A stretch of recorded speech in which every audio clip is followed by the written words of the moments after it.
Hey everyone, welcome to SuperQuest Saga, the show where we here at the Dungeon Cast get online and play some Dungeons & Dragons. My name is Will Stark, and I shall be your Royal Dungeon Master for this evening. Joining me as always is... Josh Freeland playing Sebastian Crenshaw, the Forsaken.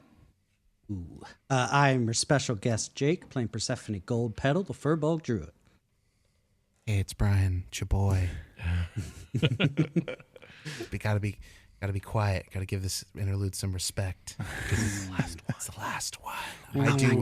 I do spells. I do sneaky thievery shit, and sometimes I dance. You do? Well, I would imagine. Yeah, really good. So guys, last episode, a lot of shit happened. You guys had to escape the Library of Ancients because it was falling down.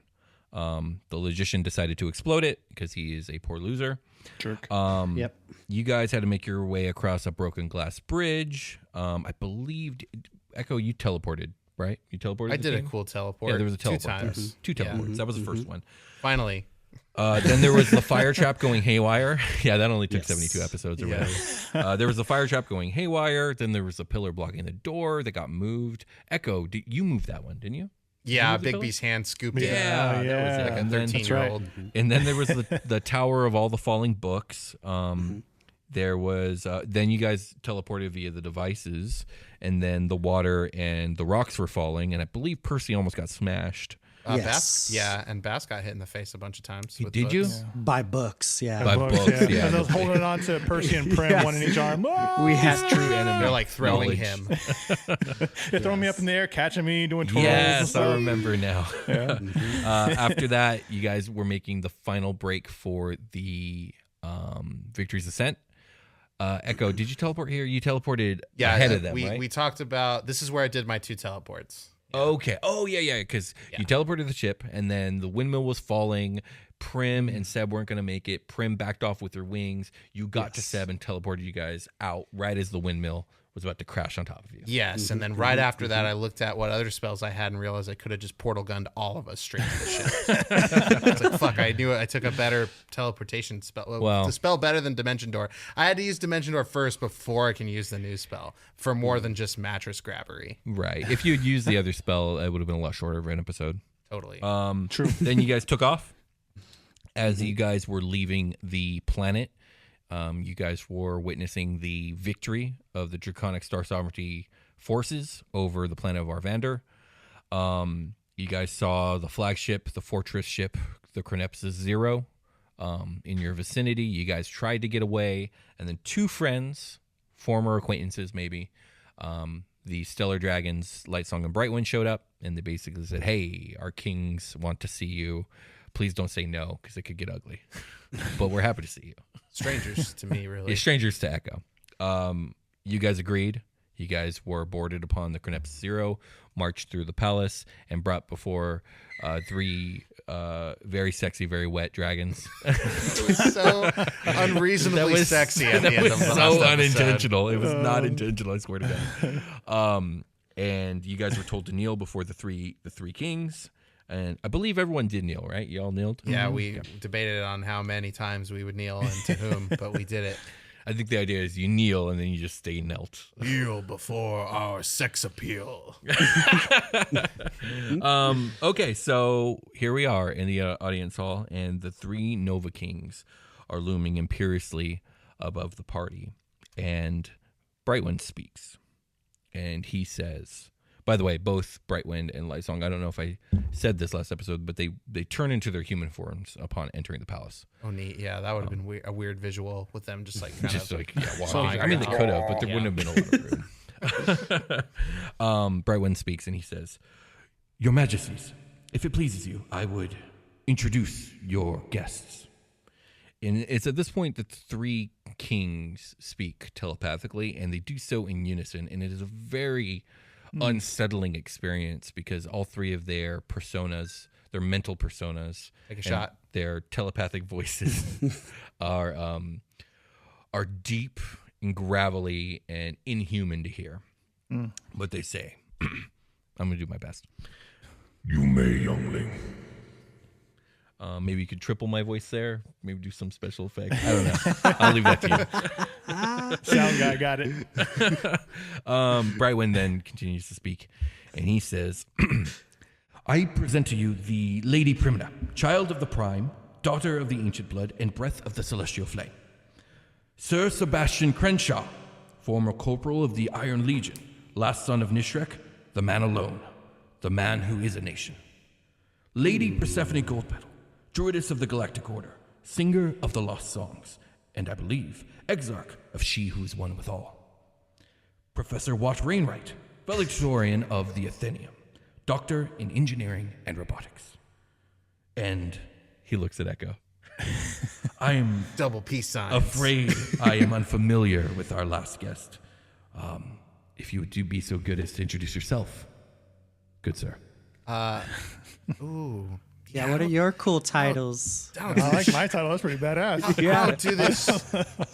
I don't do this shit for. Yeah. I don't do this shit for nobody but the listening audience, my guys. It's mine and their special thing between me and mommy and daddy, and sister lady.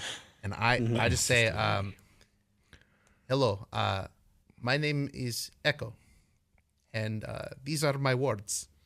And that's how you leave it at that? And I bow deeply. Okay. The Nova Kings speak telepathically, and now rather than in unison, they speak intermittently between each other, finishing each other's sentences. Again, quite unsettling. Yeah. Oh, I am disguised as to not look like an elf. Oh, that's fine. But they did see you as an elf first. I mean, Brightwind and Lightsong don't say anything. Yeah, I mean, that was kind of like surprise. I'm like, shit, I'm in my ship. Yeah. Like, I just have elf ears on. Yeah, and they commented on your elfiness. But, yep, it was like too late. Yeah, but now what are you disguised as? Just Will Ferrell again? pretty much the same shit, but without the elven like markers. So like you look human? A little blander. A little blander human Echo if we're going to go by D&D lore where I get pretty or whatever because I'm elfish. Okay, for sure.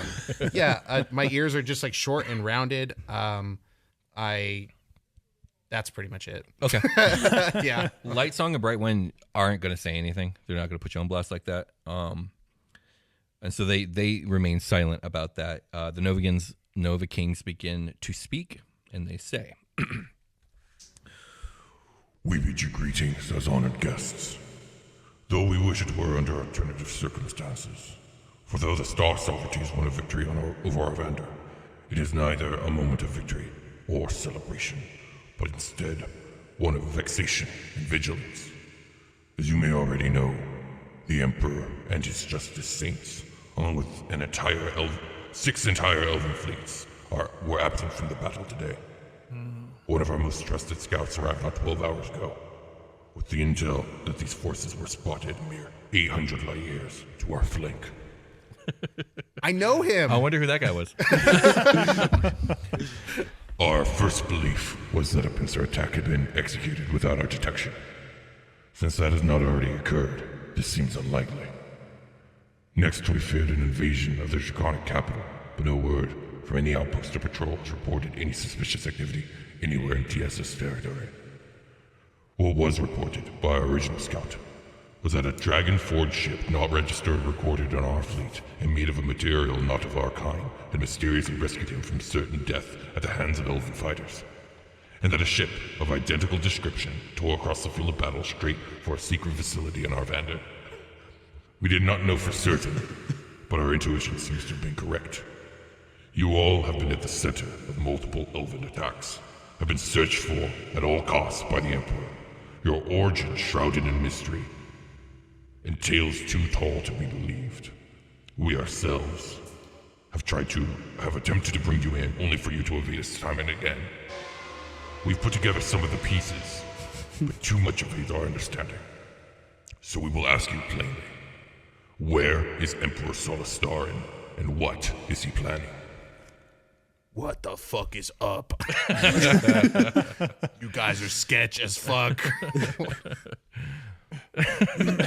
Basically, Yeah, really. Yeah. I can see from their point of view What how is this must happening? work. Wow. Does anyone say anything? Ooh. Just like the whole time. Pull the collar like, ooh. know. Geez. Yeah, that's how I don't know. Echo feels too. It's like, man, I'm flagging pretty hot for not supposed to be flagging at all.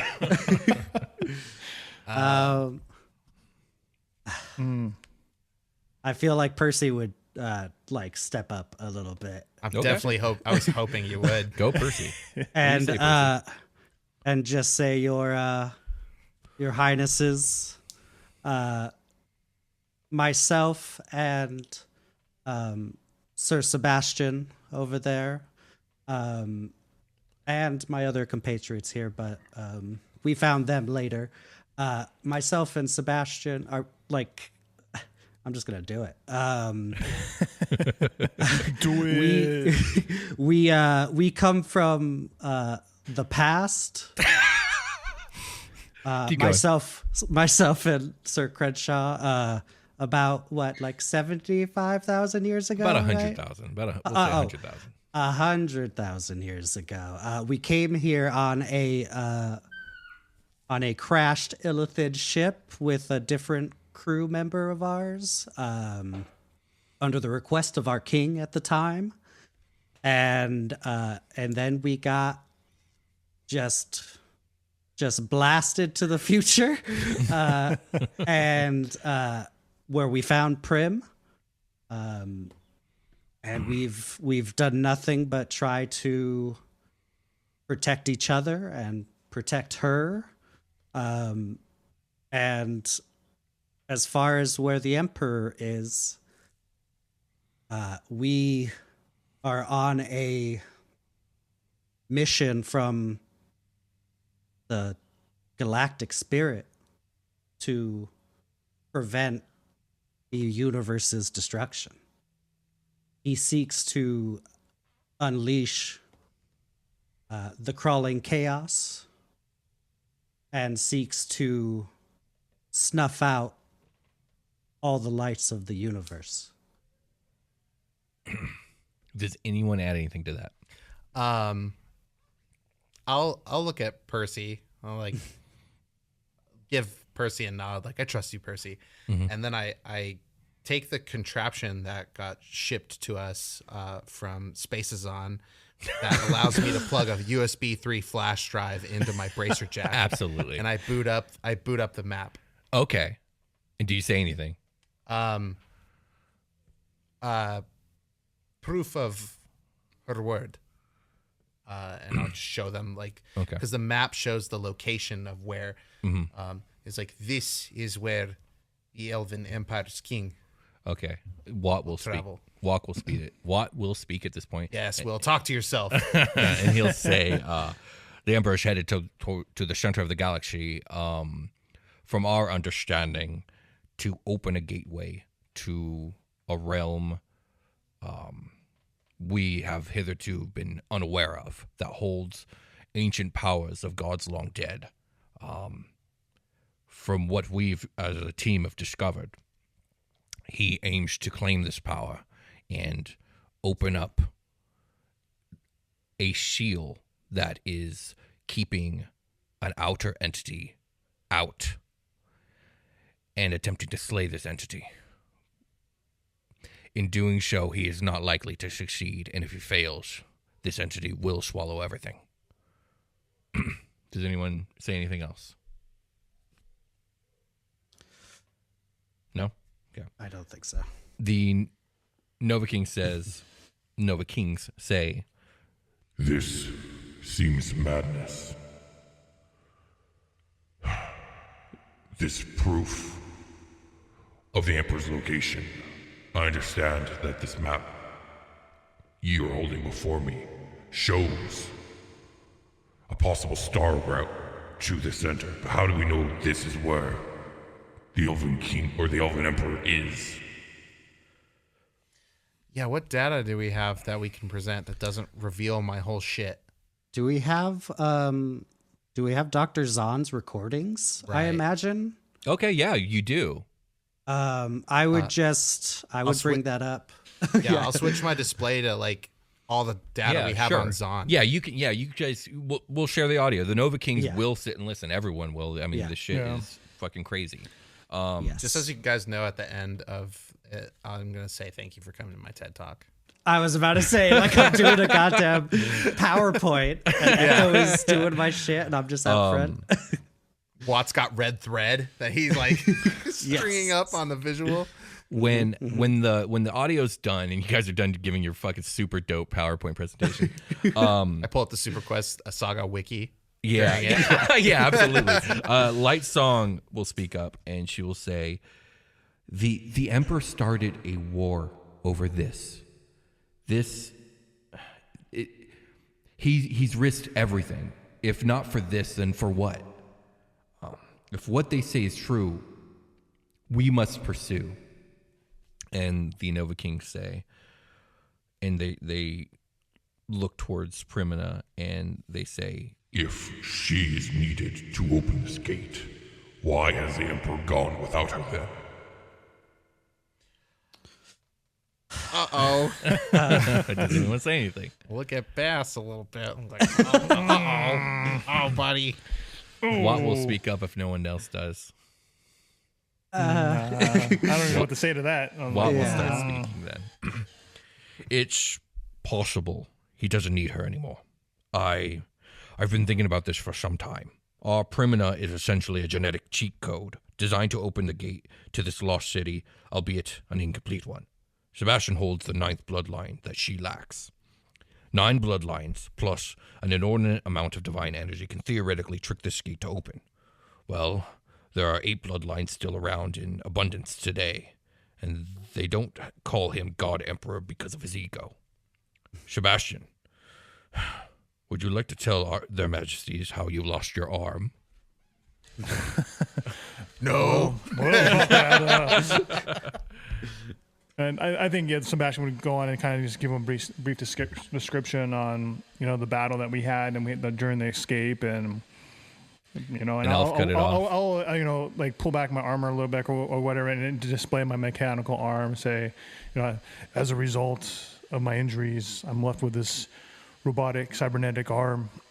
We weren't able to recover my severed arm, so it could very well be in the possession of the Elven Empire at this point. Then the Nova Kings say, "So what are you saying?" And Watt will say, "I'm saying that Solarstarian has all the ingredients for his god key. They likely made Primina to do the job in case it failed, and the backlash proved fatal. But the Emperor is both mad and desperate. He likely stopped searching for Prim and Sebastian some time ago. He's going to open the gate himself." He did hire some pretty wicked bounty hunters, though, but we've just been kind of killing them. That's very true. Go ahead. And also the God Emperor is also under the thrall of the crawling chaos, this otherworldly being, and possibly that is the source of his madness. And ooh, we got data on that. I start pulling up my files on Carter Huttenberg. Yeah, what do you got on Carter Huttenberg? I have virtually everything that was left behind that was available, because a part of Echo's like first week or two with the crew was like spying on everyone and like getting data on who they really are and like verifying shit. Okay. Yeah, you could present that. Yeah, like we went into his old computer and stuff, and it like triggered a circuit bomb or whatever. It like lit up on fire, but we got everything. Like I play whatever available recordings we have, which is like a weird, in the last interlude or 2 interludes ago, it was like this weird fourth wall breaky sort of thing. Yes. Yeah, Carter's just going to seem insane. Yeah, perhaps we should talk about this a little bit. Unfortunately, this is the depth of my experience with this Carter Huttenberg. I guess Primina will speak here, and she'll say, he was originally our ally, but he betrayed us. He seems to have been working with this unnameable one, or this crawling chaos, since the very beginning. We've seen this crawling chaos and what it can do. It seems to have infected the entire Illithid population. There's essentially only 5 uninfected members left in the galaxy. If we don't get to where we need to go, if we don't claim the power before the Emperor does, and renew the seal, this crawling chaos may take everything. Lightsong speaks, and she says, "Your Majesties, if I might speak my mind." Speak. I believe their story. Too much of it makes sense. The Emperor is gone and has left his people to die. The bizarre Illithid reports, the covered-up secret experiments. Sebastian has come from across time. The galactic spirit grants great favor to Persephone's mission. Primina's existence itself is a testimony to the truth of this tale. We cannot do nothing. We must meet this threat to our existence. If you would not command our fleet to follow the Emperor, then I ask at the very least your leave to let my brother and I follow these brave souls. Do you guys say anything? Dragon friends. The best friends there are. I think Percy will speak up and say, "Light song, bright wind. This might not be a return journey. I just want you to know, enough lives have been sacrificed in this terrible war, and I would hate for the draconic star sovereignty to lose two bright minds such as yourselves." She smiles at you and she gives your arm a squeeze and she says, "That's very sweet, Percy, and I take that to heart, but we're literally talking about all the lives in the galaxy on the line. I'd gladly sacrifice my life for that." Three Nova King. Oh, go ahead. You look like you were going to say something, Jake. No. Okay. Three Nova Kings speak and they say, The words spoken here ring with conviction and truth. We must convene. You will have our decision. On the morrow. Go now. See to our guests' needs. You will all stay here until our decision is reached. and with that, they all three turn away from you in a very they're used to just having their way instantly. And you guys can all tell you're very much dismissed. Please, excuse me. I have one of them will turn. One more piece of business, if I may be so humble. Go on. You will find that many of the elves on Arthandor are not loyal to their king. Please, they seek refuge. And I don't know the status of the assault. Do I? No, not really. If a civilian can be spared, please. The Nova Kings say, "Worry not, little one. We have no plans for." What's the word I'm looking for? When a nation occupies. We have no plans for military occupation of Arthandor. Our mission has and continues to be the assassination of the totalitarian government, which threatens the peace of the entire galaxy. And, yes. Much agreed. Thank you. And that's Echo's whole shit. Yeah, let's fucking go. Okay. Yeah, I'll leave it at that. Okay, so you guys are dismissed. Lightsong and Brightwind and the Honor Guard, mostly Lightsong and Brightwind, will kind of usher you guys away. And they will show you guys rooms inside the palace that you're more than welcome to stay on, but you're also free to explore the fortress ship. You're not being watched or anything, and you're also free to just sleep aboard the Victory's Ascent if you want. The Chronepsis 0 has a functioning city atop its column, named Triumvirate. It's small as far as modern cities go, but it has a full residential district, an entertainment sector, bustling businesses, manufacturing factories, and more. You guys are shown to your very, very nice suites, and then Lightsong says that her and her brother have other matters that they need to attend to as quickly as possible because they're leaving with you guys one way or another, despite what the Nova Kings may decide. And they need to go make preparations. But if you need anything, call on them. Cool. For sure. So I guess we should probably show them our secret handshake. Oh, absolutely, please. Show them our secret handshake. That way you know it's really us, like in case there's like a clone or a double.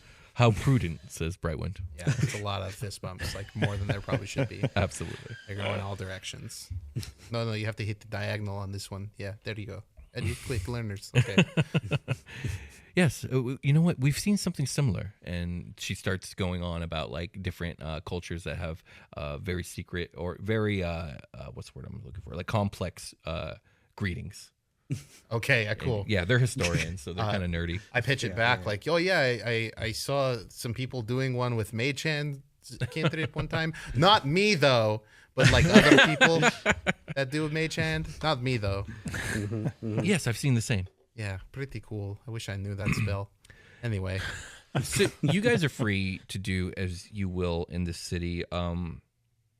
I have some particular plot points that will probably occur at some point, but is there anything in general you guys want to get done in the city, or are you guys more on the lay low, don't stir the pot, we're going to stay at home kind of thing?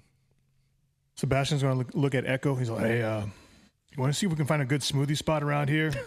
love smoothies. I know, man. Bring back the smoothies, man. Yes. Find something, man. I know we've talked about it in the past, but let's go see what we can find, huh? What do you think? It'll be the perfect thing to segue me into the thing I want to do, which is like on screen I've used a bathtub, but I have never used a toilet. Oh no! Oh my goodness. Jesus. Okay, yeah, you guys can go smoothie hunting. This is the last downtime we're gonna have, so I need to Make it worth it. yeah, use the bathroom and blink and breathe and all the things that are implied, but I've never actually done, so no one knows if I do them. Sounds fine. I drink the smoothie, which I don't think we've ever done on camera. Well, I'm trying to take you there. Oh yeah, cool. You guys make your way to the entertainment district of Triumvirate, and you find a totally cool smoothie shop. It's called Dope. Totally Cool. Totally cool Totally smoothie cool. shop. Totally Yeah. cool. We use ice or sorbet in all our blends. Absolutely. Take it or leave it. You cannot get a warm smoothie here. That's called tea. So what do you guys order? Okay, what do you guys order at the smoothie place? By the way, is it just you two or is the whole group going? Oh, everybody can come along. I mentioned it, but I was like, it was in front of everybody, kind of like gesturing, like, You guys who have else never wants to go? like, actually managed to have a smoothie, right? No, I don't Okay. think so. Echo talked about it with me at the very beginning, but I wanted nothing to do with Echo. Okay. So now it's kind of like my thing, like, yeah, okay, you're cool now. We're family. All right, let's go get some smoothies. Yeah, I can't make any decisions for Watt or Primina. You have to do that. Yeah, I'm going to do that. So Watt and Prim are coming. Yeah. Prim is quite excited to try in smoothie. She hasn't been impressed with ice cream yet, but True. this looks like something it. different. This is like ice cream adjacent, I guess. Yes, I can see that. Like healthy ice cream. Is it really? It seems quite sweet. It overly depends on sugared. what you order. I mean, like, and are you going to be doing cardio like later today or whatever? 'Cause, I expect a lot of cardio is going to happen for all of us very shortly. maybe get the peanut butter one. Ooh, that sounds good. Okay, A little bit I'll of, do like, that. Diversify your mineral intake. I'll get the protein peanut blast. Neat. Yes. I'm going to get something with those little blades of grass. Fuck yeah, those are my favorite. just a straight like wheatgrass shot or Lightly something with lightly blended with the wheat, like yes. like they clip the grass off the top and they put it in And your then they drink. just sprinkle it. Yeah. Yeah, and like I get one that has like a squid arm in it, like something super sci-fi. It's like fucking phosphorescent purple. Yeah, Watt sees that. He's like, that looks disgusting. I'll take a strawberry smoothie, please. Oh man, I don't want both the characters I play in this show to cannot. I love Watt, but my characters hate him. Oh, my Echo is God. so annoyed by that. so annoyed by Watt all the time. But he really likes and respects Watt. He just like can't fucking stand him. Like He's like, I just don't want to hang out with you ever. he doesn't show it. Yeah. Oh, man. What do you guys order? I Yeah, want to Seb? be Watt. I've been Watt. I want to be We're Watt again. We're Watt for a minute. Sub's gonna look at the menu. He's like, well, that one has coffee in it. And peanut butter. That sounds like my type of thing, man. I want some caffeine and some peanut butter. So let's give me that cold brew peanut butter thing. That looks good. You do really like peanut butter, huh, Freeland? I love peanut butter, man. Yeah. I'll put peanut butter on anything, man. I'll eat Peanut- that shit That's my up, man. passion. Freeland gave us peanut butter whiskey one time. Oh, yeah. Fantastic. It was wild. Oh, yeah. Yeah. So Good old wild. screwball, man. Cool. I got somewhere back here behind me in this cabinet back here. Couple bottles. I see one of my best friends up there. Captain? You see the captain? right there? Yeah. Way to get us all demonetized. Percy, what do you order? I think I'll get like a green machine, like something with a lot of like fruit and veggies. Nice. And then get like an energy booster maybe. Ooh. Okay, Just nice. to I can't you believe know, we're all just get you chilling going. Jamba Juice right now. yeah, we are. I'm we drinking my stuff. I'm like, oh, you guys should get the acai bowls. They're really good. You know, Okay, so you guys have a very nice yes. smoothie outing, Yes. if you will. Yeah, we needed some And, downtime after everything. It's Yeah, like that. absolutely. It's like that And- shawarma scene in Avengers. Avengers. Like Yes, after they saved the absolutely. day, then they went and did it. Like that's what we're doing. I know. We just we're all like fucking fried from all the, Yes. we're like covered in dust and shit. Yeah. Yes. Bleeding a little bit still. So yeah, like we're just like Yep. Perfect visual. Where The smoothie shop's all white and clean. Just in there. where do you guys sleep for the night? Or do you guys plan on doing anything else this day? Don't say at your mom's house. Don't say at your. Oh, damn it. I think Seb would go back to the ship. Okay. yeah. I was thinking that as well. You know, we should spend. You know, these might be the final nights before shit gets crazy. So, if you guys wanna like have a cuddle pile with me and some dogs, Some therapy dogs. I yeah, it. like Some that's therapy dogs. That's what's hilarious. happening tonight. If y'all are down, if not, then don't even trip. I can send however many to your guys' rooms, or we could just all slumber dogs. party. You know, it's been 73 episodes. Like maybe we have the orgy now and just fucking. Watch this. Is there alcohol in that smoothie?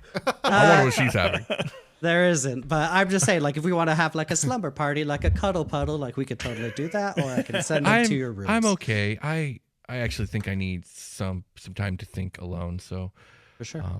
but I appreciate it, Percy. Thank you. Of course, of course. It's like a nature overload for Percy right now. It's like around too much, more nature than she's been around in a while. It's just smoothies. It's just some nature. smoothie. Yeah, seriously. So invigorating. Seb's It's like sleeping a in the kale. ship. I think Prim's going back to the ship too. Anyone else, or is anyone going to use the palace rooms? No, There's I'll go. Okay, to the I ship. figured everyone would sleep at the no ship. sleep like ship sleep. Okay, so everyone sleeps in the ship, and the next day comes. No word yet from the Nova Kings, so you guys are free to do with your day what you will. Damn it! Like at the end of the day, it's like we're on airplane mode. Like, switch it off and like start receiving messages from the kings. Yeah. Oops. So, do you guys have any goals for the day in general, or I can just move you guys to your individual like things that we planned? Oh boy, do I have downtime plans. I've got items to assimilate into my inventory once I figure out what they are. I don't know. Oh, what you're they going are. shopping? No, I went rogue shopping, which is to say I stole a bunch of shit last episode. Oh yeah, so you want to make money off what you stole? No, I want to lay it all out on the table Okay. and figure out what I got and then maybe go do that, because I palmed something at the end of last episode, or where the logician was sitting. I palmed some like unknowable tech item. Yeah. Oh, And we yeah. can talk about that later if you need to. Let's talk about that next episode because Yeah. I forgot that was a thing. But I put them all. I got the books I could fit in my chest, plus one that I snatched out of the air that you like rolled a die on, and then I palmed that thing, and then so it's just like the chest plus one book plus that. It's what Okay, I've got. so the item still evades your analysis, but you're getting closer. We're spending a lot of time doing that. Yeah, I like plug it into the Starling. It's like doing a data download. Yeah. Do you guys remember how much I said Echo got? Like how much money the books he stole were worth? Because I do not remember off the top of my head. Remember, he rolled for it. I feel like it ended up with like 12,000 credits. Is that right? I think it was something like that. I usually listen back for little facts. We'll like say that, so we'll I say don't, like, say the wrong 12,000. thing. You can pawn off these books and get about 12,000 credits for everything put together, because a lot of these are really, really one of a kind and valuable. But you have to find someone who knows their worth. Oh yeah, totally. Yeah. that works for me. Yeah, I think you can manage, but you're gonna have to spend time doing it. So do you spend time doing that and making your money? I do like a prelim. Yeah. Yes. Okay. So you'll make your money. It'll take you some hours of work during the day, but you'll make your 12,000, and you're more than free to spend it here. Like this is probably your last time to go shopping. Exactly. I find the mall behind the mall, and I sell it to like the CD, like like the There's like a little shop in Majora's Mask, and it's like run by the guy who runs the normal general store.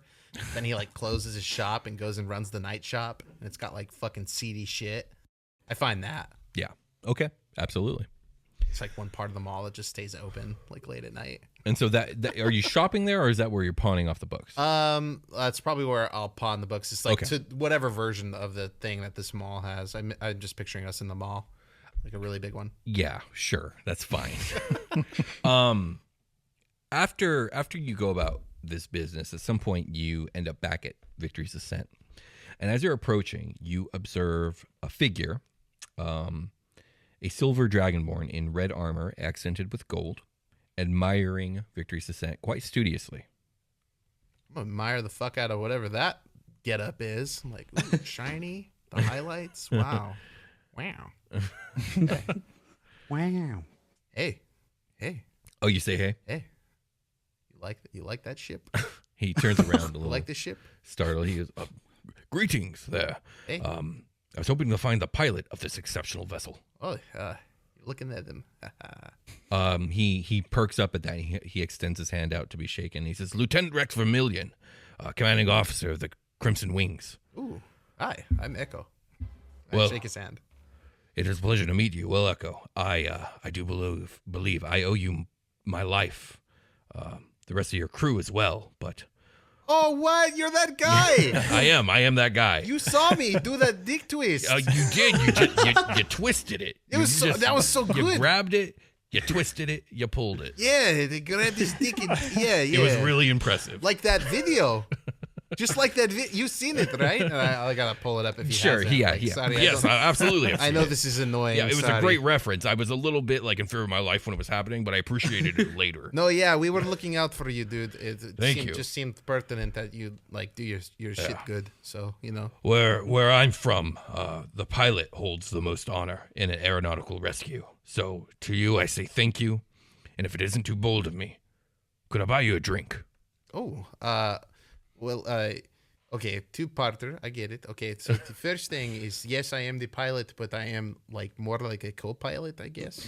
Well, so when it comes to piloting a Dragonforge ship, you guys are all mentally connected, but you are the pilot. Like, for example, if it's Sebastian's turn in a combat and he wants the ship to do something, maneuver-wise, like movement-wise, yeah, he's the one making the command to have it done. But you are the one in actual control. Oh, my hands your turn hands the wheel. Do it. Yeah, okay. You are the pilot. So yeah, neat. Yeah, I mean, still though, like credit where credit is due. It's not my actions alone that make this ship do what it does. Of course not. But I suppose I am the primary. Yes. And for the second thing is like, where do we go for that? That sounds fun.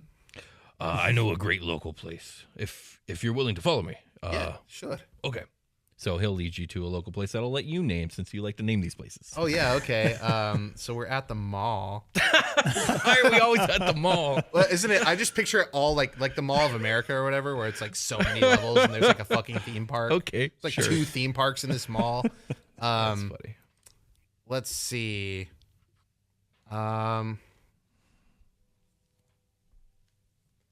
The Neon Grease. The Neon Grease. Yeah, I know a local bar. The Neon Grease. You'll love it.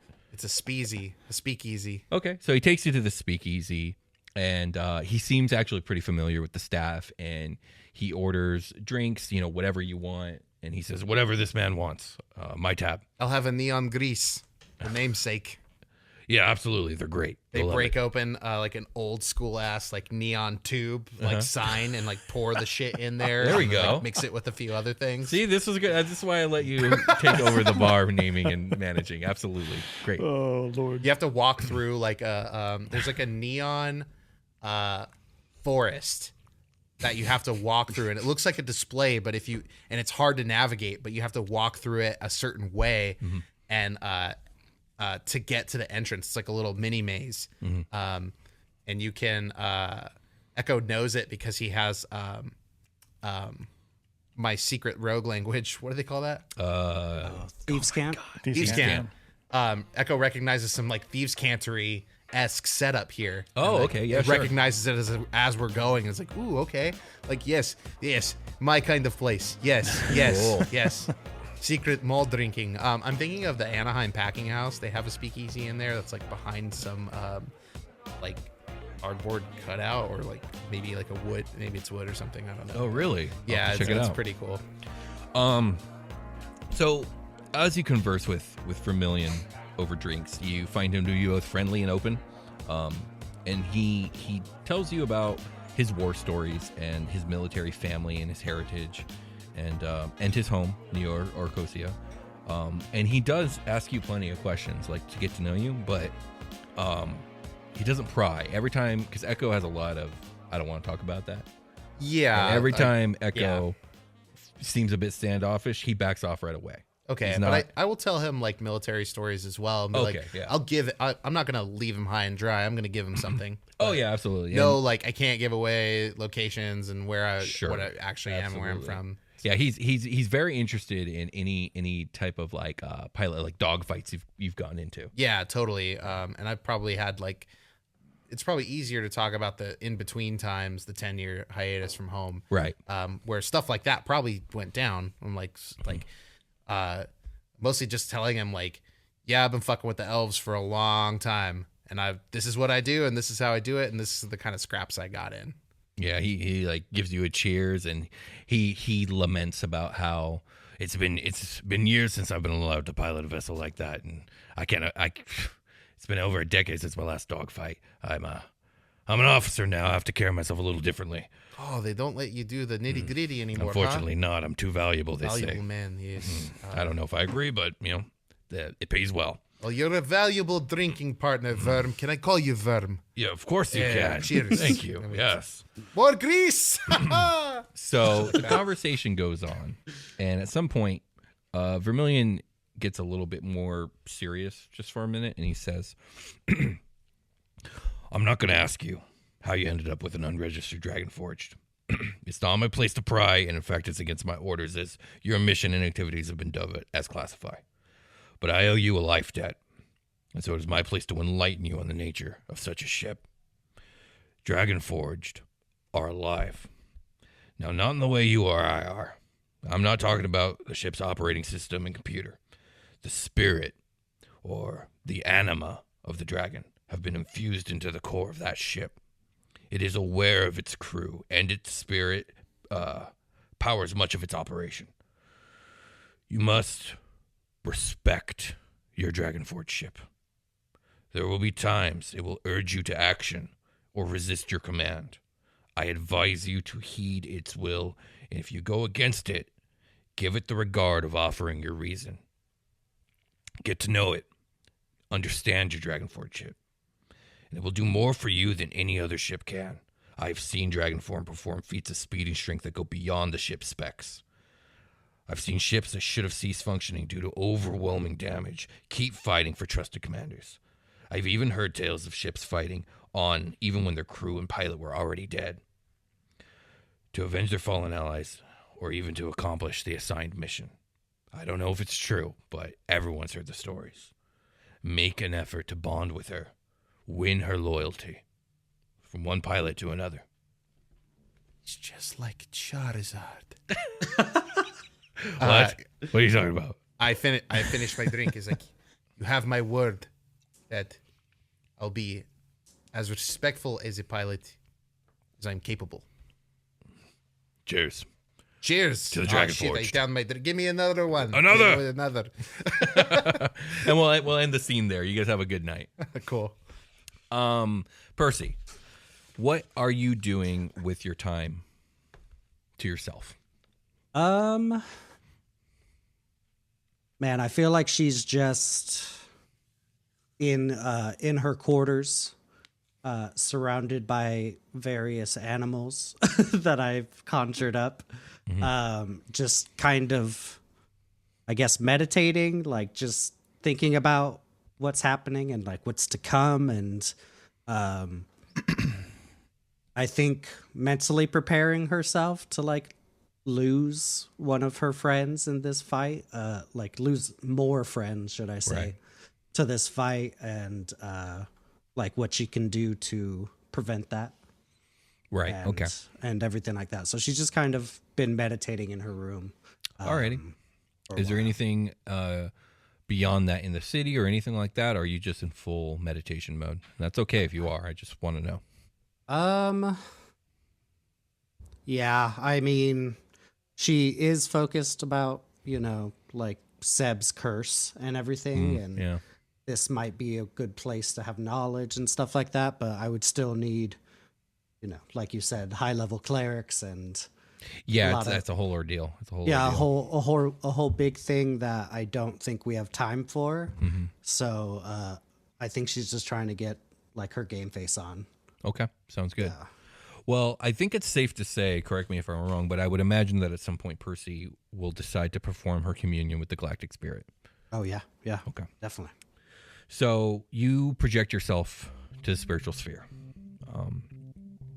And here you find a certain sort of peace. I won't say like you're not totally at peace. There's too much going on, too much tension and stress to be like fully at peace. But you do find a certain sense and level of peace in your silent meditation as the stars of the spirit realm dance upon the water of your sphere. And some amount of time passes while you meditate. Whether an hour or half a day is unclear to you. Time is always a little strange here in the spiritual realm.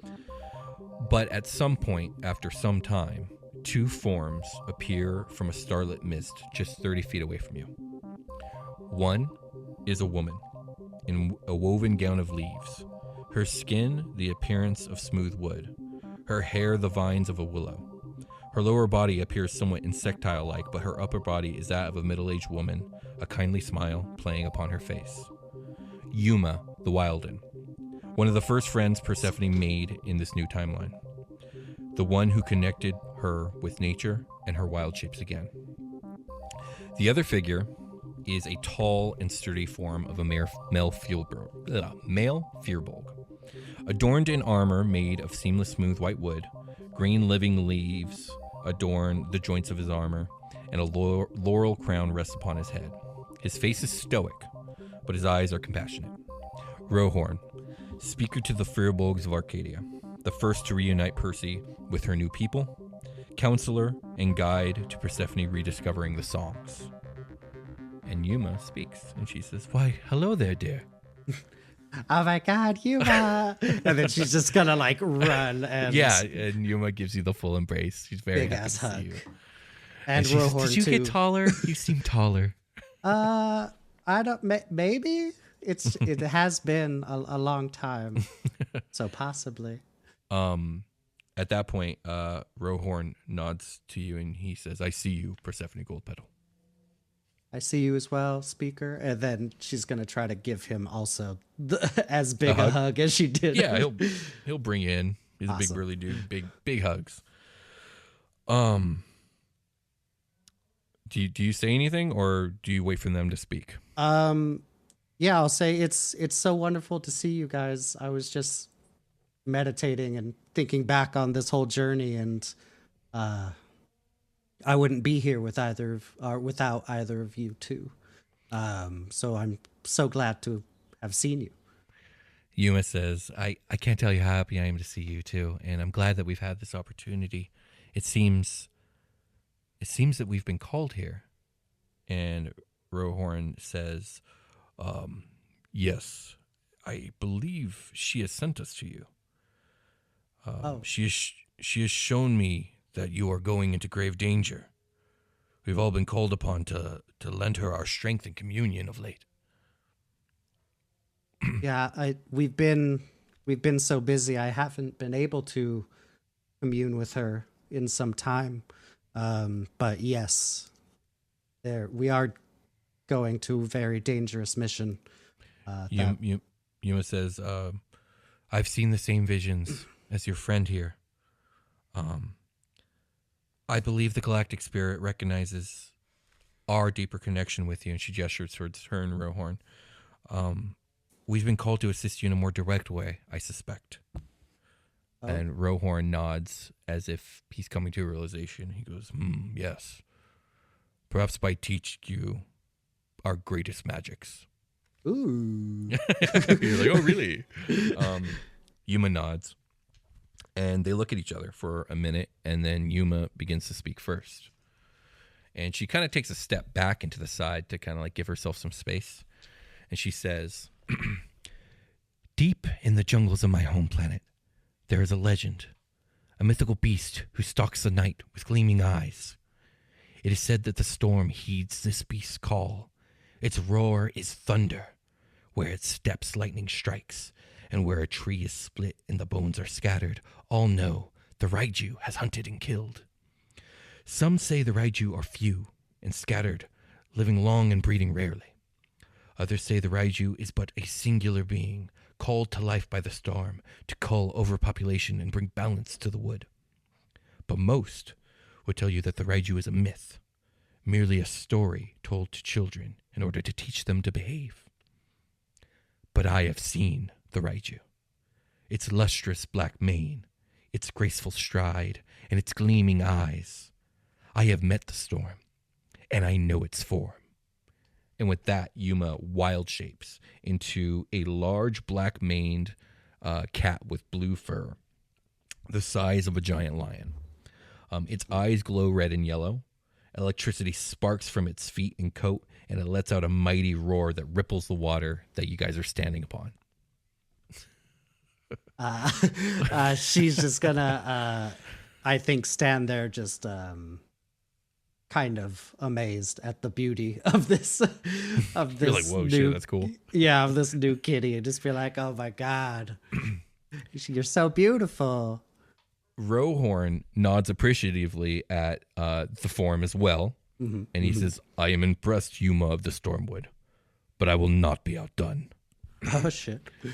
Far across the deserts of Arcadia, there is a place where no things are said to live, the dying ground. Here the sun sears anything it touches, and the night freezes whatever remains. None go there save for fools or those looking to die, and few have ever returned from this place. But all who have speak of the mythical spirit who saved them, the Hinauma.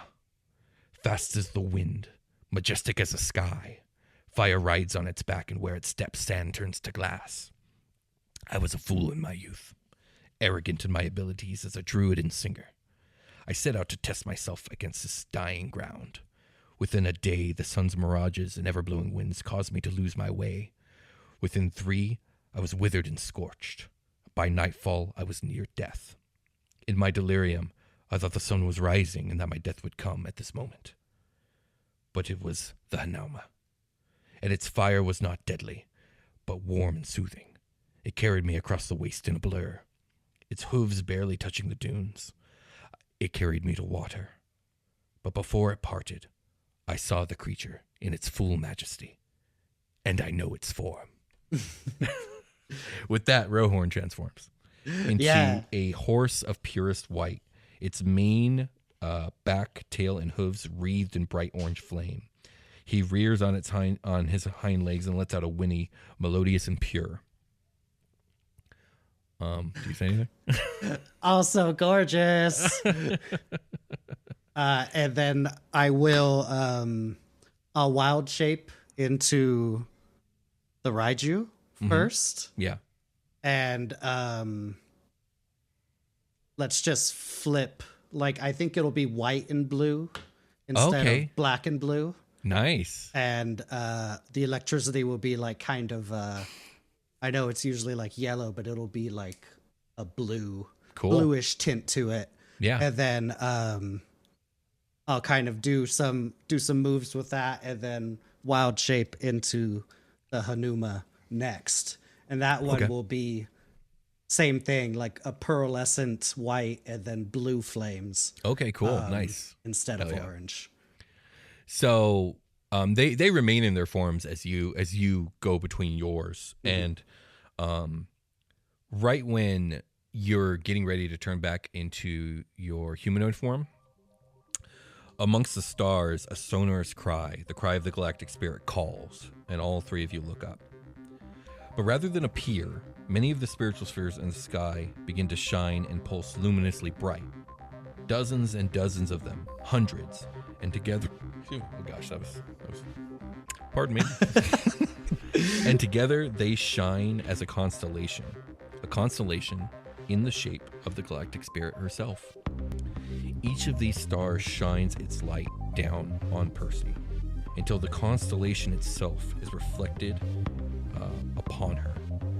And you are drawn out of the form of the Hanoma and into a new form. You transform, and your cosmic elemental form emerges. But it's different than it was. Still avian in shape of the galactic spirit, it now appears to be made of space itself, with the star constellation shining within it. You have now been granted the ability to become an avatar of the galactic spirit. Hey. Oh, hell yeah. That's dope. And that is where we're going to end Percy's bit. That's cool. That's gorgeous. So, Sebastian. Yes, sir. What are you doing with your time? I think part of it, of course, is just kind of meditating in his room. He just probably want to see if he can find some history on just military strategies from the Elven Empire. That's what we're going to be facing most likely. So he wants to look at some history stuff, kind of see what they're known for, like strategies and stuff like that. Okay. And then take a little break, go to the big old mall they have, maybe do some window shopping, maybe get some, force grenades or something, just a few small things, just kind of prep up for the trip. And then he does want to have a talk with Prim. So I think he's going to he doesn't want to force himself on her. So he's just kind of trying to wait for an open window where she seems free to talk to, and then he'll approach her whenever he can to kind of have a little conversation with her. Okay. So yeah, you could do that. At some point, you've been keeping your eye out for her, but at some point you realize like you haven't really seen her anywhere. Yeah. And so you ask Watt if he's seen her, and he says, I believe she said she was going to go gaze at the upper gardens last I talked to her. That was a few hours ago. Okay. Oh, I wonder if she's still there. Maybe I'll go check to see if she's still there. Yeah, she might be. But I think Sebastian would go head on over there to see if she's still there. Okay. So Sebastian, you go through the city and you take the elevator up to the upper layer, and you follow directions to a very, very large botanical area with running water and fountains. The trees in this garden are rather unique. Their leaves are brilliant hues of gold, orange, and red. Their trunks and branches are twisted and severe, yet majestic simultaneously. Upon closer inspection, the leaves are oddly asymmetrical, each a unique shape, but all with curved and sharp lines and points. Reaching out and touching one actually causes unexpected pain, as the leaf's edges prove sharp enough to cut. Oh, jeez. The garden is full of these 15-foot tall trees. Their boughs are high enough that they clear your head, and you can see through the tree line ahead that there's a clearing in the distance. Okay, I'll head that way. Okay. So Sebastian emerges from the trees to find a grass-covered hill, atop which is an enormous ancient version of these same trees, 50 feet tall, with dozens of thick boughs that each splay out into dozens of more covered in gold and orange leaves. Besides the tree, staring up at it, is the draconic form of Primna. Blue scales and white feathered wings, a tail that ends in a bright blue flame, golden eyes, and two curved black horns. She hears you approach and turns to see you. Telepathically, you hear her voice say in your mind, "Hello, Sebastian. I didn't expect anyone to find me here. Has something happened?" Oh, just going on a stroll. Just Watt said you might be up here. Just wanted to come check it out. Just come see how you're doing. Come say hi. Hey, what did you think of that smoothie? Do you think it was better than ice cream? It was pretty good. I did enjoy bad, it. right? Yeah, it was pretty good. Anything with peanut butter is good. So yeah, peanut butter is delicious. It's one of the best things I've tasted since I've been, in the open world and not imprisoned. So yeah, so good. We definitely got to talk to Percy about this place. I think she'll love it. I was meaning to. Here. I was finding some peace here, so of course, I didn't want to quite leave yet, but when I get back to the ship, I'm definitely going to tell her to come check it out. Yeah. Do you have just a few moments? You mind? I got a few things I wanted to talk to you about. She says, absolutely. What's going on? All right. Well, just hear me out. I just need to say a few things for you and actually for me as well. As you know, we're continuing on this crazy journey. None of us know what's in store for us or what to expect. I just wanted to talk to you to make sure you know. I think you know, but I just wanted to I have to say it. But you're not alone on this journey. All of us are here for you 1,000%. Always by your side and always here for you.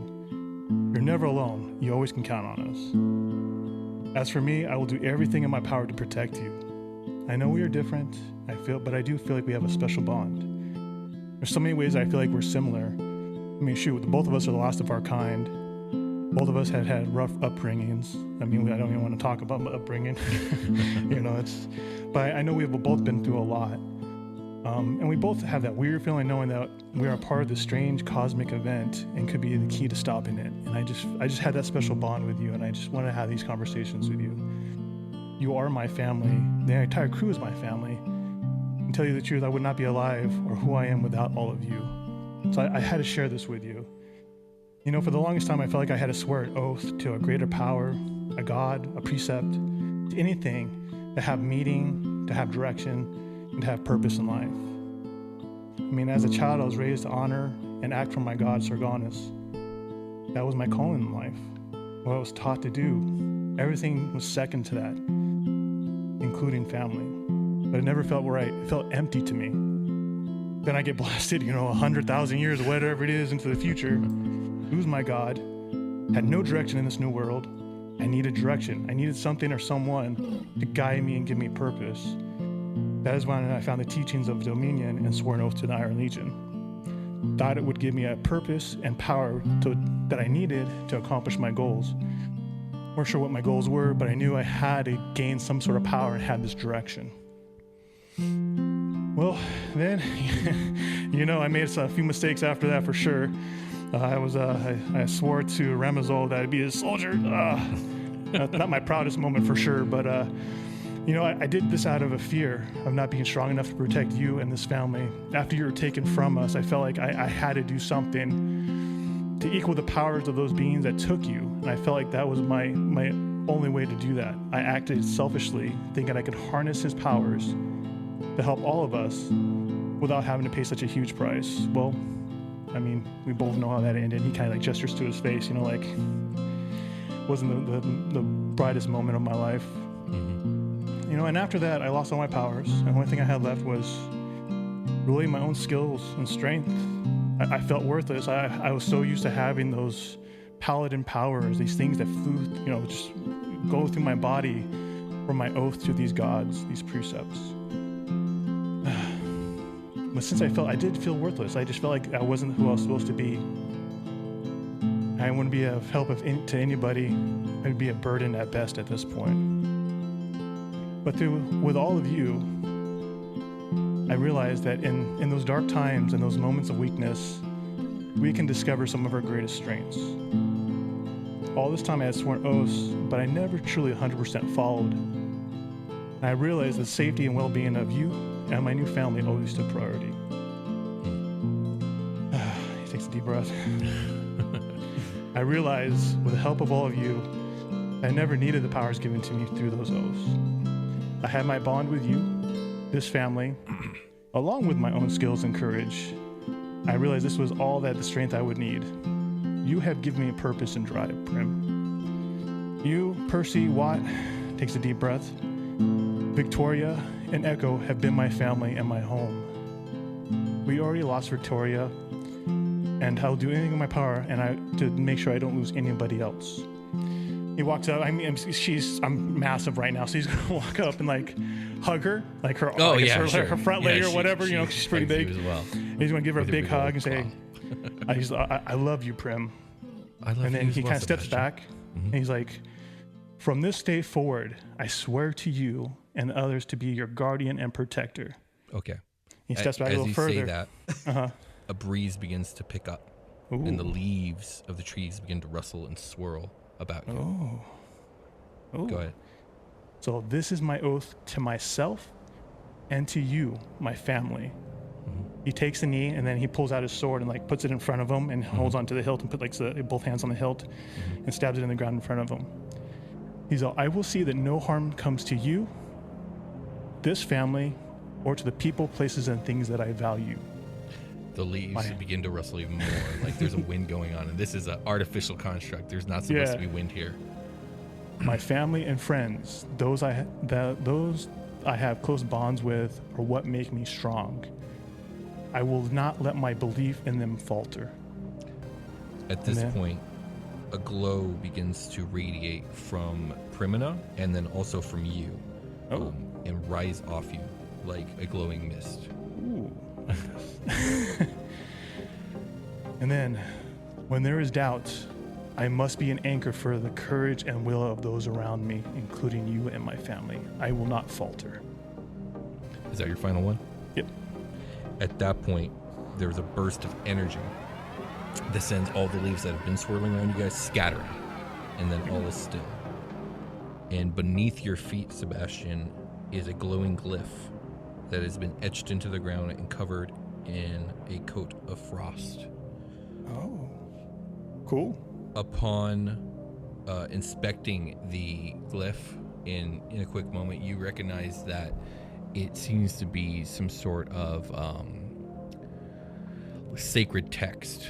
Or not, that's not quite the word I'm looking for. It's like a sacred symbol of virtue and honor. Oh, okay. Also, after this radiant explosion that burst from the two of you, you see that your armor has been cast aside and transformed. You're no longer wearing the black sci-fi armor that you were wearing, your future armor. This armor looks very archaic in design, and it shines a brilliant silver with blue accents on the joints and chest piece. And on the helm are two black horns that are very reminiscent of Primina's. And you feel the pulsing power of this new oath that you've taken, a warm, radiant energy and a drive to protect. And Primina says, I accept this oath. And that's what will end your session. Ooh. Say it, Jake. Say the it. sacred text. Oh, is that like a thing? Yeah. Damn It's it. Luke Skywalker. I That's never what know your guys' Luke says when references. That's Yoda Luke? blows up that shit. Oh, The That's a new- secret yeah. text. And it's just so funny. You just seen fucking. When you I saw said your it, I reaction. looked up and I saw your shit reaction. already. Like, I swear to God. So, you guys wrap up whatever it is you're doing during the day. I think Prim and Seb have like a good long talk that goes pretty far into the night, but eventually everyone retires. And somewhere in the early hours in the morning, a knock comes, or not a knock, but like a chime plays on the ship saying that someone is like requesting entry. hit the ring button. Yeah, the ring button, exactly. Watt, I guess, will be the one to wake up and hold the button. Who is it? Who's there? And it's Lightsong and Brightwind, and they say, their majesties have decided. Would you let us in? I mean, Sure. oh, I guess. We're all. Yeah, sorry. Watt's just staring at the camera. Like, sorry. What do I do? I'm just waking up. Yes, of course you can come in. So they'll come in. Do you guys wake up to speak with them? I imagine everyone does. Yeah. Chewie Khan. Is Constitution. are Prim and I back already at this Yeah, point? everyone's back Okay, and okay. been asleep. Betty Yeah. Bye. Let's roll on it, dude. I need to roll D20s. I'm playing Roll a Dungeons d20. and Let's see who Dragons. wakes up. Ooh, I rolled a 19. Nice. Whoa. Does that mean he stays asleep or wakes up? He wakes up. Bruna rolled a 10, so she stays asleep. I got a 1d1. I rolled a natural 20. Okay, and you got a 1? A 1d1. It's 11. Okay. Actually, it's a 10. My bad. Okay, so I guess Echo and Prim are still asleep. But Percy and Seb and Watt are here for this. Yes. And I was drinking. they essentially say their majesties have decided we are to follow. The fleet is set to launch in 24 hours. I figured you would want to know as quickly as possible so you guys can make the proper preparations. Oh, I'm not there. Awesome. Thank you. I mean, they can go wake you up. I wake up like because I hear we'll go people wake you up. talking. Sure, yeah, Echo's like, up now. Pound on the door. Echo, hey. Yeah, no, I scramble out. I don't even get dressed. I just disguise. I put on my shit and like disguise myself to look like I'm wearing like pajamas, But you're actually naked. like Santa Claus pajamas. But I sleep in. Echo sleeps in like compression shorts or something like that. Okay, for sure. Some fuzzy slippers on. Super cool. Yeah, and fuzzy slippers, slippies, if you will. They have elf ears on one, and they have elf ears on. They're elf ear slippers. They're both elf, they're LL Bean. And I go downstairs. I said, "Oh my god, here!" I just realized, and like I airdrop them our numbers, like on the bracer jack. Oh yes, that'll be very very convenient. Yeah, you can just like call us next time. Yes, yeah. I guess that would have been less rude. Sorry. No, it's It's cool. okay. I just we should have given you our number. Like, He's a little hungover, so it's all right. well, they should have our number, right? I mean, Like, yes. yeah. True, yeah. We're going into battle together. Yeah, I'm definitely. just thank you for coming. Is what I mean trying to say. I just like want to make things easy for everyone. I guess you know. Absolutely. Thank you, Echo. So yeah, we just thought it was prudent you guys know as soon as possible to make preparations. Lightsong or Brightwind and I are almost done making our preparations. Is there anything you need from us before we make our leave? I'm looking at everybody. I'm like, hey, are we good on ship supplies? Do we need a...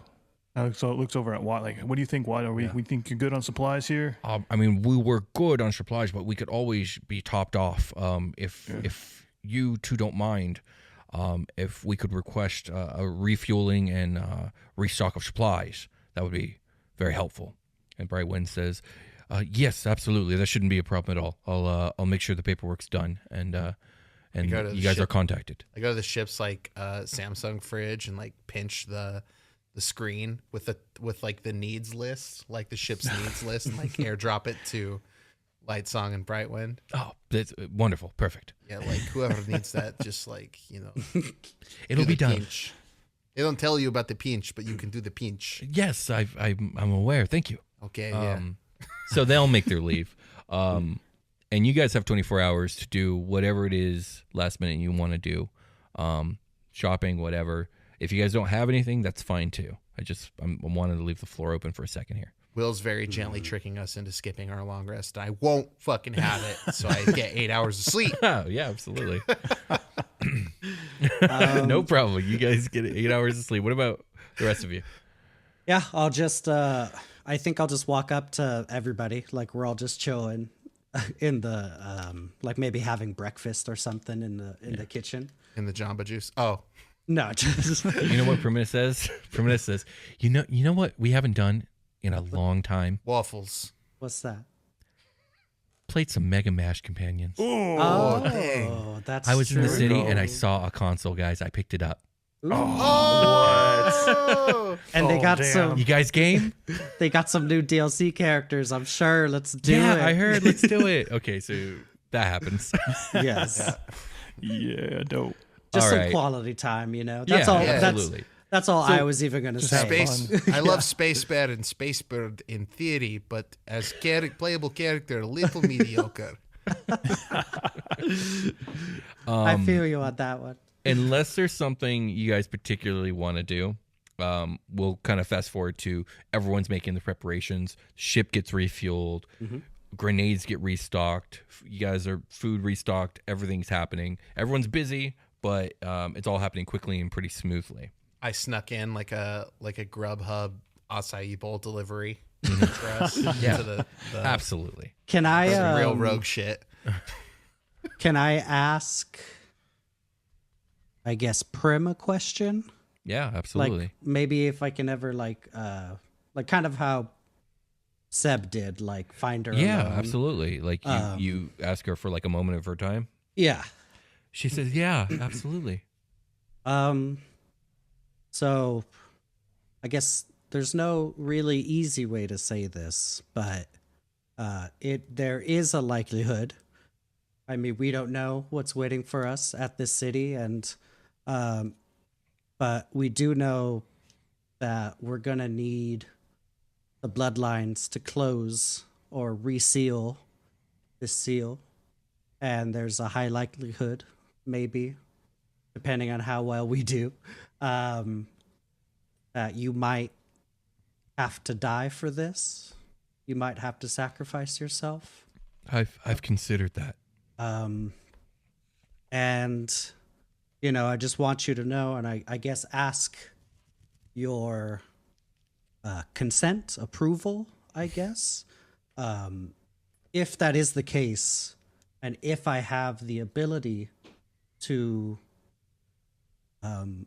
revive you, possibly as something else, a different race, and you can live your own life after this, would that be something that you would want?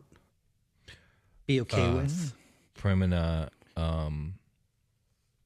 like takes your hand and she says, I never even knew that was an option.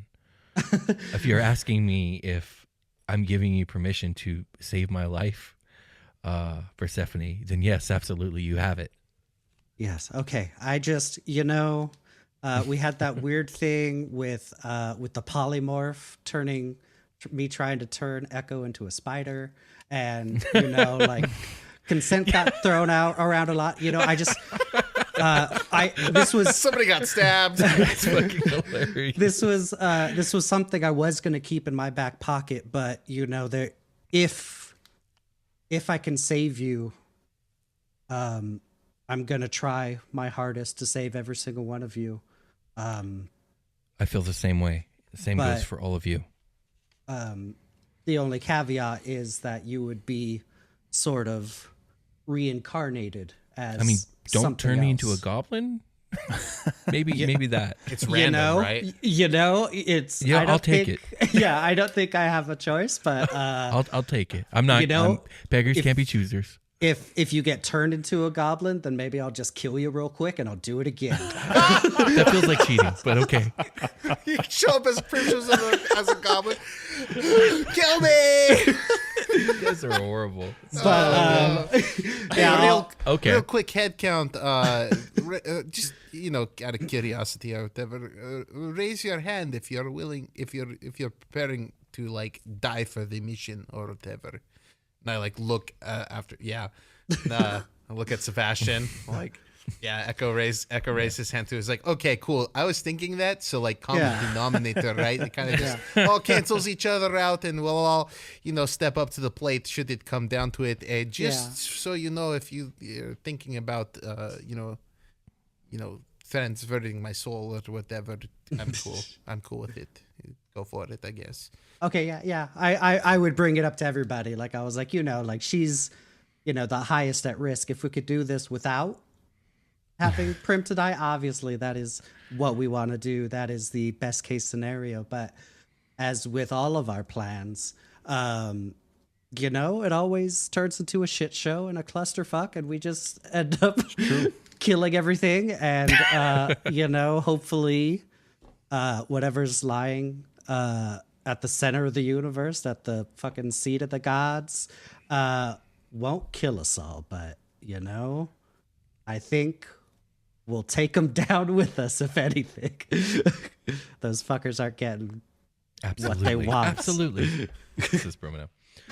Okay, so throughout the busy day, you guys are doing all kinds of stuff, getting prepared, and before the fleet is due to launch, and before you guys are due to launch, Watt actually calls you, Echo, to let you know that someone has delivered a package for you. Oh, great. I've been waiting for something. Let me open it up and see what these...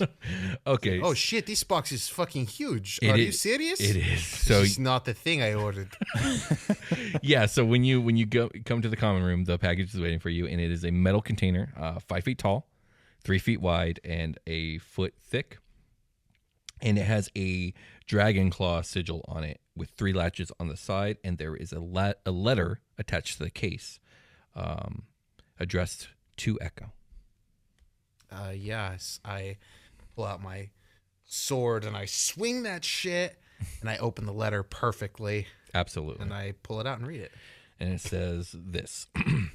Echo, I'm to understand that their majesties have been convinced to join your mission, and our fleet is set to follow you into the deadliest region of the galaxy. I don't know what your personal mission entails, but I'll wager it will be more dangerous than what me and my squadron will be facing. Inside this case is my most valued possession. I give it to you freely. Payment for my life debt. I told you, I come from a long line of military officers. This armor once belonged to my great-grandfather, who served in the elite squadron of the Silver White Dragoons. It is yours to use as you will. May it put you in my debt by saving you multiple times on the field of battle. Lieutenant Rex Vermilion.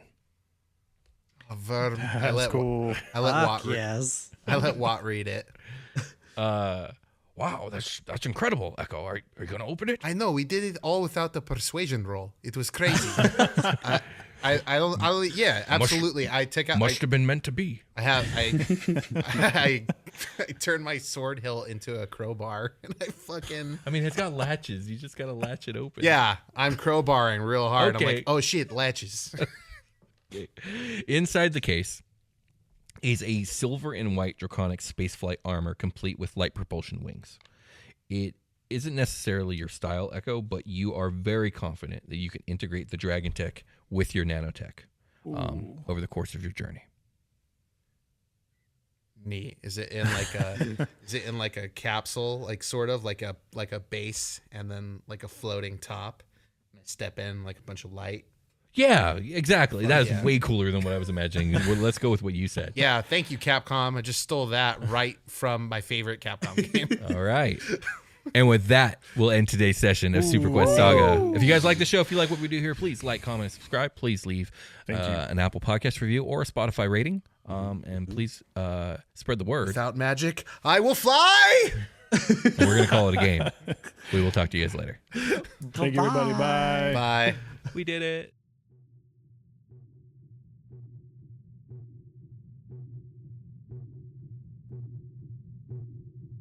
You awaken in a cavern of black stone. The air here is cold and thin. Breathing is difficult. Last you remember, you were in your private quarters aboard an illithid cruiser, but now you are standing in a foot-deep black water, cold and clammy, encased in a tomb of stone that is not stone. You've been here before. You've been here many times, in fact. This is where you are taken for your meetings with the man in black. Your broken, fragmented memories of previous meetings sends a shiver down your spine. The exquisite visceral agony, the systematic disassembly of your sanity, only to have both your mind and body restored to endure it again and again and again. Rippling water signals an approach. The skittering sound of multiple inhuman limbs drawing nearer. Then, in a blink, he is standing before you, obsidian and statuesque, in robes of the void itself. Nyarlathotep, the crawling chaos. Carter, old friend. Pathetic failure. How have you been? Well, neck's a little stiff. The rock bed could This use will be our final meeting, I'm afraid. It seems that despite your failures, all has converged as designed. Well, that's a little unfair. I think you mean our failures. Fear not, my poor feckless friend. Azathoth's hunger will soon be sated. All will be devoured to nothing, present company included. Excuse me? But it is not yet the end for us. I have a task for you. I'm listening. One in which even your incompetence cannot facilitate failure. Okay, rude. For you will not be by yourself this time. In fact, it could be said that you will hardly be yourself this time at all. Tell me, Carter, do you remember what I said to you when we first met? Not in the slightest. Nyarlathotep begins to change. He grows taller and larger. His hands turn into black, muculent barbed tentacles. His face stretches, and his head forms into a writhing mass. His robes fall away, revealing a twisted form held upright on two elephantine limbs. I told you that I would use your entrails to string an instrument upon which I would orchestrate such exquisite melodies. And I will. But first, I'm going to need you to open wide. Okay, you mean like this?